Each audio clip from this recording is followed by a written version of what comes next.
Sidebar, Bracewell's podcast devoted to government enforcement investigations, corporate compliance, and white-collar criminal defense. I'm Matthew Nielsen.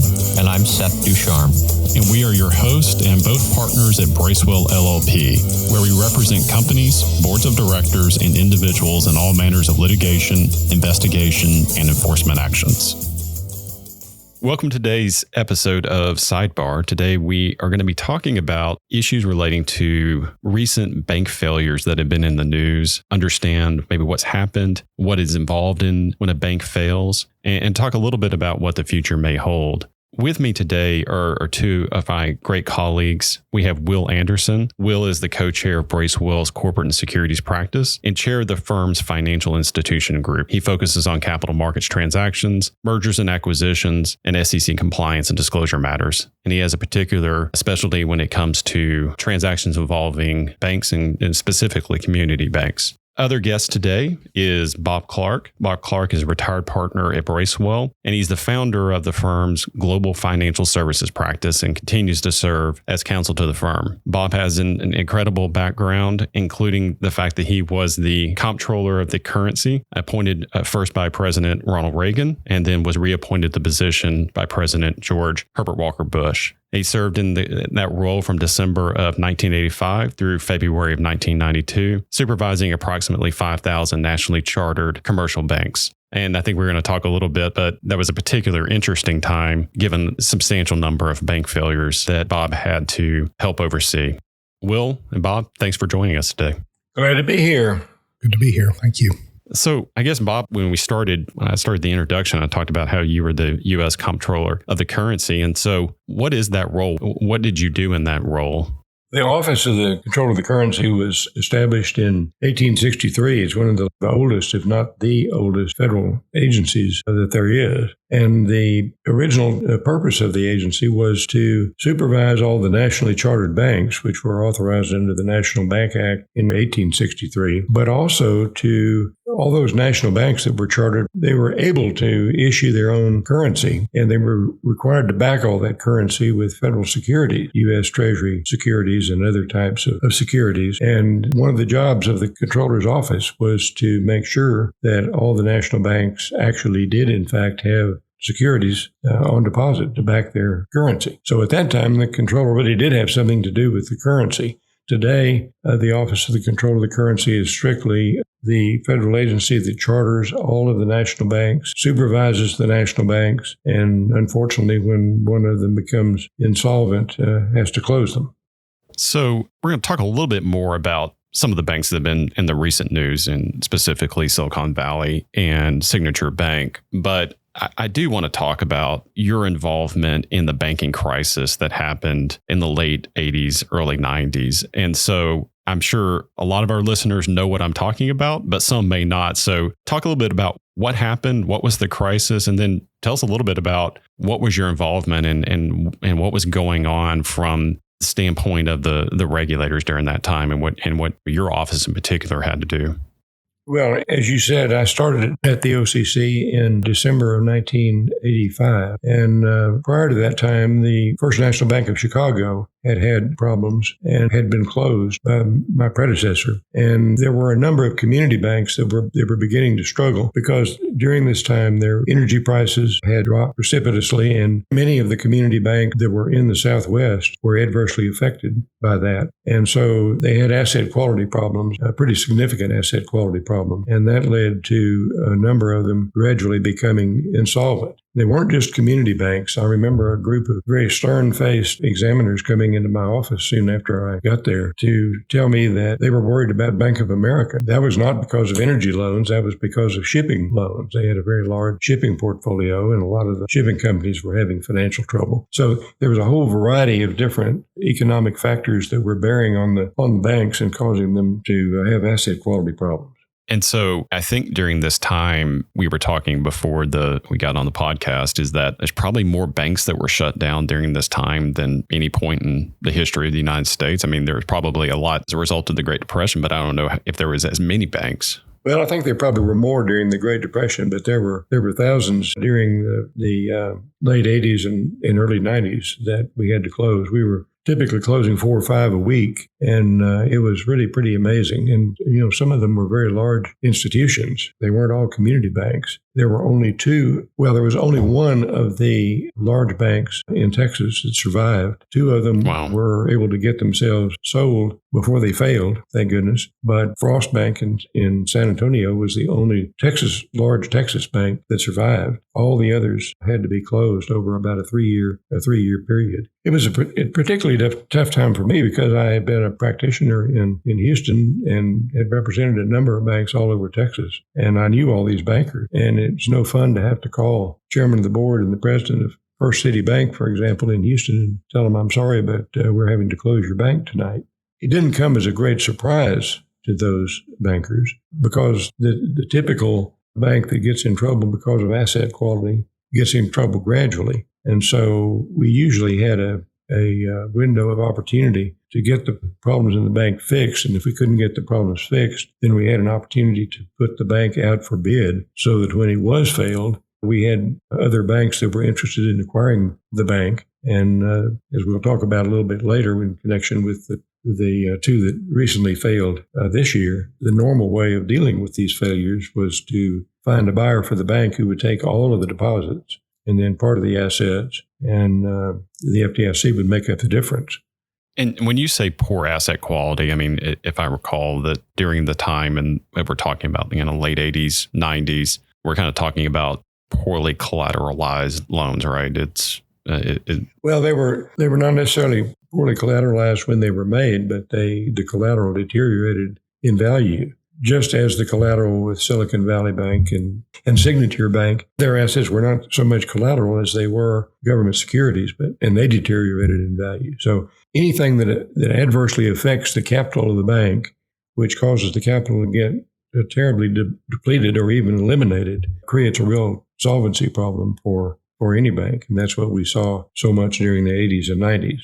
These banks were just becoming insolvent. Part of the problem was that the banks were required to mark their assets to market. And we kept saying that if we just let these banks go a little bit longer, they can probably work their way out of the problem. But for political reasons and other reasons, we just didn't have the opportunity to do that. And so a lot of the banks had to be closed and the ownership of the banks transferred to somebody else. So, Will and Bob, I'll throw this to both of you. I mean, Bob, you've mentioned a number. You talked about nationally chartered banks. We've mentioned community banks. And I think those of us who aren't in the financial industry, we hear these terms and we hear banks use these terms in advertisements. But what does all that mean? I mean, we'll kind of go through a little bit about what are the different types of banks and why does that matter? The 2 principal types of banks are national banks, and those are chartered by the Office of the Controller of the Currency. And the Office of the Controller is the principal federal regulator for those banks. The other large category of banks are the state-chartered banks that are chartered by the banking commissioners in each of the individual states. And they are supervised and regulated by their chartering authority, the state banking department. And then depending on whether they are members of the Federal Reserve System, in which case they are supervised federally by the Federal Reserve System, or if they are not members of the Fed, then they are supervised federally by the FDIC. Then in addition, you have savings banks and savings and loan associations. At the time I was controller, the savings and loans and the savings banks were all regulated by the Federal Home Loan Bank system. And so there was I had no responsibility for those and really didn't get involved with those. But there were a number of failures, as people in the real estate business would know, because savings associations were required to maintain a certain number of real estate-based loans. And in the late 80s, real estate prices tanked. And so a lot of those loans that were collateral deteriorated in value, and they led to the savings and loans and savings banks failing. Savings banks were chartered federally by the Home Loan Bank System, and the state-chartered savings and loan associations were chartered by the states, just like the banks, but they were regulated differently. And to some extent, they had different accounting rules that applied to them, which was one of the things that led to their failures.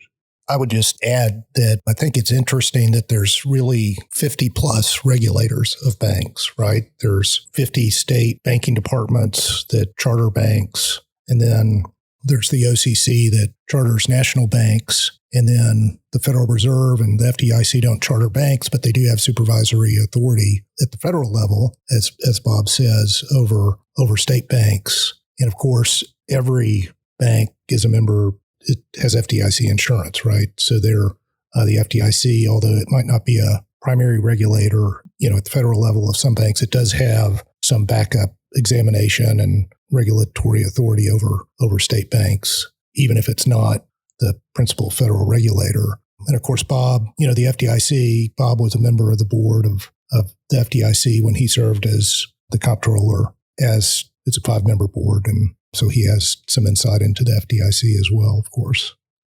Well, and if that number of regulators was not enough, most of the banks are owned by holding companies. Any corporation that is a bank holding company is regulated by the Federal Reserve System. So there are plenty of regulators to go around, as Bill points out. That's right. And then, of course, if you're a publicly traded company, you have the SEC involved, of course, not from the banking side, but, from a disclosure standpoint as well. So, yeah, a lot of people roaming around. And we'll talk a little bit at the end about, kind of curious then how does a bank go about failing at that point if you have so many people presumptively looking at them? But one question I had.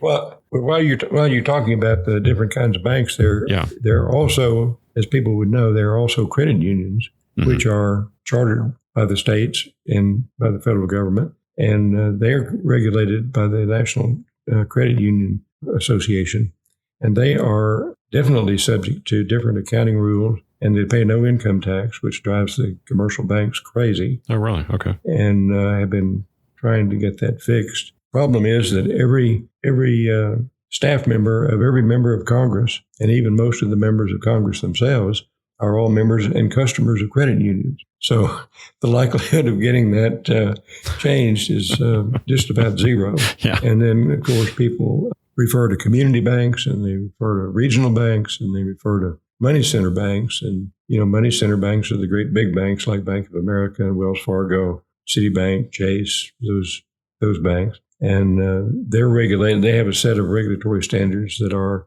more complex than for community banks. Community banks, I usually think of as banks that are $5 billion or less in asset size. $5 billion sounds like a lot of money, but there are a lot of community banks that are that large.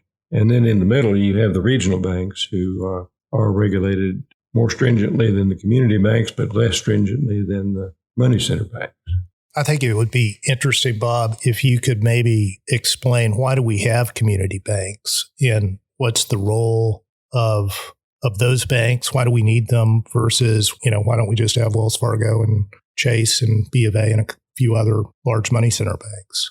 Well, that's a very good question. And I think that, Canada is an example of a country that I believe there's 6 banks in Canada. And, a bank, we could have that model and they would just have branches in all the small towns around the country. But we've had a history in this country of having community banks separately chartered in these smaller communities. And, they're owned mostly by people who live in those communities. People who are in those communities are on the boards of the banks. They know the population. They know the businesses. They have historically been the primary providers of credit in those smaller communities. When I started, I believe there were 13,000 commercial banks in the United States, counting all of the commercial banks, state and federally chartered commercial banks. There are now far fewer than those because of banks that were closed,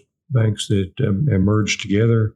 Community banks, because they're small, are great for the communities, and they provide a service, and they know the people, and they work with their customers, which a branch of a money center bank can't do as effectively. And so they provide a real benefit to the local communities in which they exist.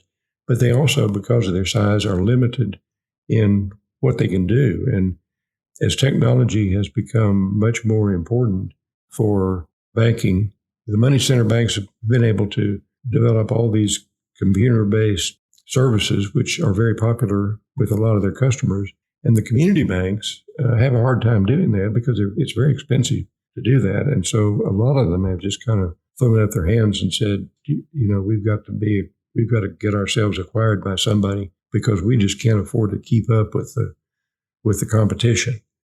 And that's unfortunate because I think community banks are really important, but it's just the real world. They have to have the financial strength to compete, and many of them don't. And I mean, have we seen a consolidation in the banking industry of late? I know you've been busy with some transactions as well. Yeah, over a period of many years, community banks, there's been a great deal of consolidation of community banks. And Bob's exactly right. There's a number of drivers of that. It can be the technology issue, but it can also be management succession and liquidity for owners of the banks and just the ability to better serve customers and whatnot. But there's been a great deal, thousands of banks over the years have consolidated, and they're not all being consolidated by the big money center banks, but it's the community banks come together and create a larger bank or regional bank, and there's benefit to that. But I agree with Bob. The community banks serve a very important function, in the communities in which they're located, and particularly with small and mid-sized business owners and access to loans and kind of getting attention from bankers that were they to go to larger banks might not get the same level of attention or access to capital that they need to grow their businesses. Yeah, it does seem, and I've seen comments even recently from Jamie Dimon, who's CEO of JP Morgan, talking about how important that community and regional banks are to driving the American economy, right? Because most businesses are small businesses as that's defined. And like you said, a lot of folks that are starting a business or looking to, for additional capital. Having those personal banking relationships that you certainly can have at a big bank, but that you normally think of when you think more regional, community, smaller banks, kind of really fundamental to driving the economy here. Thank you for joining us on our first part of our two-part episode on the banking failure of Silicon Valley Bank and Signature Bank, and an overview of the banking industry from a regulator. Please stay tuned for part 2 of this episode, which will be coming out soon.